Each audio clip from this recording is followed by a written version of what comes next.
Om Swastiastu.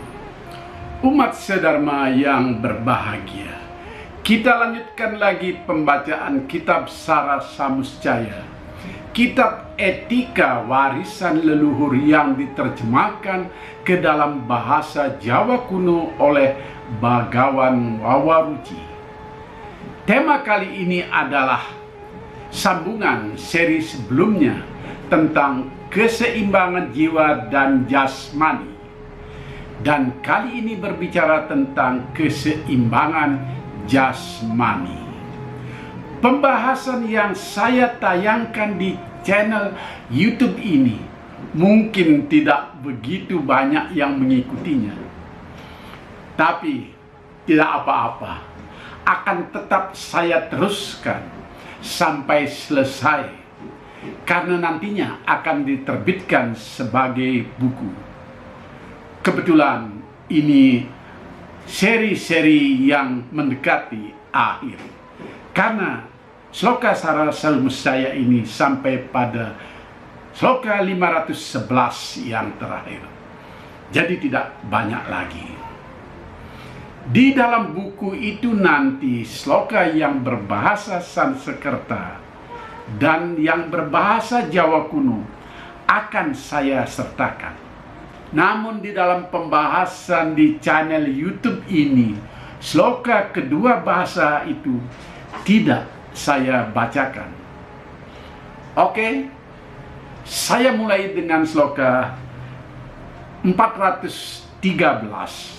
Adapun jika bersungguh-sungguh ingin menolak nafsu birahi sesat, maka janganlah mengidam-idamkan, jangan menghayal-hayalkan, jangan memperhatikan, apalagi meraba-raba hal-hal yang merangsang nafsu.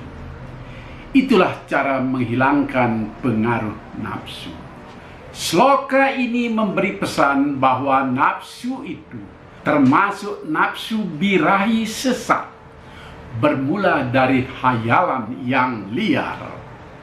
Dan ketika hayalan itu sudah dibangun, lalu menemukan kesempatan, maka hayalan itu dijalankan. Ini yang berbahaya. Karena itu sejak dari hayalan harus sudah dihindarkan. Saya lanjut ke sloka 414. Karena nafsu itu menimbulkan kegoncangan pikiran. Jika hasrat hati jahat itu tidak dapat dikekang dan bertambah kuat, pastilah orang akan tenggelam dalam kesesatan. Maka dari itu sang pandita yang sadar akan kejahatan nafsu itu tidak akan membiarkan dirinya diperbudak oleh nafsu birahi. Sloka ini memakai istilah pandita. Yang dimaksudkannya adalah semua orang yang mau berbuat bijak harus bisa mengekang hawa nafsu yang tidak sehat itu. Perumpamaan pandita dipakai karena para pandita umumnya mendalami hakikat kebenaran dan kebendaan, sehingga tidak mudah digoda nafsu birahi yang sesat. Jadi semua orang harus bisa mengekang hawa nafsunya sejak dalam pikiran. Saya lanjut ke sloka 415. Bagi para pandita yang paham betul baik buruk segala sesuatu, ia memiliki pemahaman sempurna akan hakikat apapun. Ia yang tercerahi dapat melihat dunia yang tadinya kejam menjadi ramah, yang tadinya buruk menjadi indah, yang tadinya kurang kini berlimpah ruah.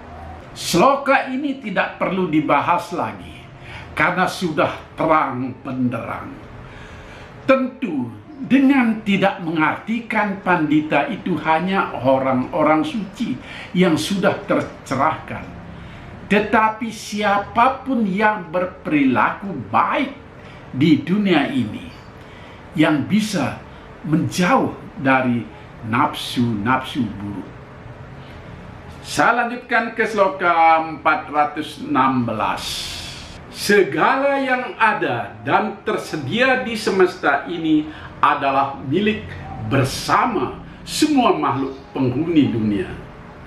Hanya orang-orang serakahlah yang beranggapan bahwa itu adalah milik mereka. Lalu mereka terjebak dan diperbudak oleh kebencian dan kelobaan hati. Sedangkan bagi sang pandita, karena kesadaran dan hakikat kenyataan yang demikian, kepuasan hati dan kesentosaan yang dijadikannya miliknya. Sloka ini sudah jelas. Apa yang ada di dunia ini adalah milik bersama. Kita jangan diperbudak oleh nafsu untuk mengangkangi semuanya. Saya teruskan ke sloka 417. Bagi orang bijaksana, tidak akan mengenang lagi apa yang telah dia rasakan kegunaannya, kenikmatannya, keindahannya, serta semua keistimewaannya. Semua itu disingkirkannya. Dengan kekuatan menahan diri dari pengaruh hal-hal nikmat di masa lalu, maka lenyaplah kehausan akan kebenaran.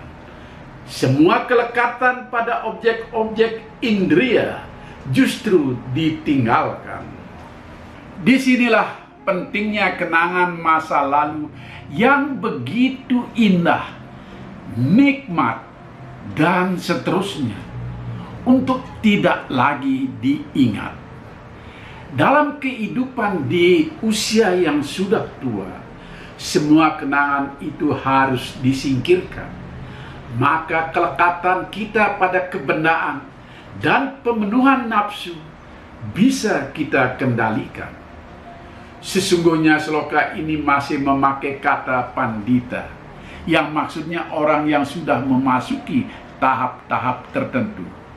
Saat-saat orang harus melepaskan ikatan pada kenikmatan duniawi. Saya lanjut ke sloka 418. Orang-orang bisa sengsara dan merana karena ditinggalkan kekasihnya. Sedangkan bagi mereka yang bijaksana, tidak akan ada kesedihan yang melemahkan hati. Sebab paham betul akan hukum ketidakkekalan. Ini sloka yang pendek dan sudah gamblang. Namun ada pesan tersamar yang masih mau dikatakan, yakni kalau kita bisa melupakan kenangan masa lalu, maka kesedihan yang kita hadapi saat ini bisa berkurang. Saya lanjut ke sloka 419. Dalam setiap usaha, hindarkanlah tidur yang berlebihan, karena tidur dan mimpi itu menimbulkan kerusakan.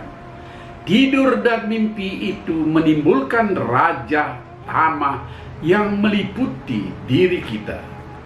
Sloka ini memang tidak jelas arahnya, termasuk yang berbahasa Sanskerta pun. Barangkali mau mengajarkan agar dalam kehidupan ini kita tidak boleh bermalas-malasan. Jika tidur itu dianggap simbol kemalasan, juga jangan terlalu banyak ngelamun, mengenang masa-masa lalu. Jika mimpi itu dimaksudkan sebagai simbol dari kegiatan ini. Jadi hidup haruslah produktif.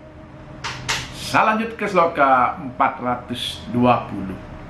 Adapun untuk mendapatkan kebaikan dan kebahagiaan dan hidup senang, apalagi bagi yang sudah mengesampingkan nafsu keduniawian, hindari beberapa hal. Keluyuran waktu malam, jangan banyak tidur siang, jangan bermalas-malasan, jangan sombong, jangan suka mabuk, tidak berlaku kasar, tidak mengumbar hawa nafsu, apalagi ketagihan dalam bersanggama. Saya menerjemahkan sloka ini dari bahasa Jawa kuno, jadi agak panjang. Rupanya Bagawan Wawaruci memberi contoh-contoh perbuatan apa saja yang harus dihindari, sampai ada urusan bersanggama segala. Dalam sloka berbahasa Sanskerta hal itu tidak ditemukan. Jadi karena Bagawan Wawaruci sudah membahas dengan contoh-contoh itu, saya tidak menambahkan pembahasan lagi. Saya lanjut ke sloka 421. Pengendalian pikiran harus terus diusahakan. Jangan biarkan hawa nafsu bebas bergerak semaunya. Sebab kejahatan pasti muncul dari liarnya nafsu, yang pada akhirnya akan menenggelamkan orang pada duka nestapa. Ini sloka yang sudah sangat umum. Terjemahan apa adanya sudah cukup untuk menjelaskan hal ini. Tidak perlu saya tambah apa-apa lagi. Saya lanjut saja ke sloka 422. Orang yang diperbudak nafsu dan mereka yang selalu memenuhi kenikmatan indrianya sungguh tidak akan pernah merasa puas walau segala upaya telah dilakukan untuk memanjakan nafsu indrianya itu. Bagaikan usaha ayam utan yang hendak berteduh pada bayangan burung elang, ia tak akan terhindar dari panas terik. Sloka ini pun sudah sangat umum. Orang tak akan bisa memuaskan nafsunya sekehendak hati dan berkesinambungan. Memanjakan nafsu itu juga mustahil. Seperti berteduh di bayangan elang. Perumpamaan ini diambil karena elang memang suka terbang pelan, tetapi dia tetap bergerak sehingga berteduh di bawahnya sangat sia-sia. Umat sedharma yang berbahagia, sloka yang umum-umum lebih banyak berupa nasihat, agaknya terbiasa menjadi penutup sebuah tema. Berakhirlah tema tentang keseimbangan jiwa dan jasmani yang saya sampaikan dalam 2 seri. Selanjutnya kita akan bertemu dengan tema yang khusus membahas nafsu birahi atau masalah seksual. Tema ini sering sekali dijadikan perdebatan yang kontroversial, seolah-olah kitab Sara Samusjaya merendahkan kedudukan kaum wanita. Padahal sesungguhnya tidak. Nah, bagaimana pembahasannya nanti? Jangan lupa ikuti seri selanjutnya. Karena itu, mari like, share, dan subscribe channel ini agar umat sedharma tidak sampai kelewatan. Sampai jumpa. Rahayu. Om Santi, Santi, Santi, Om.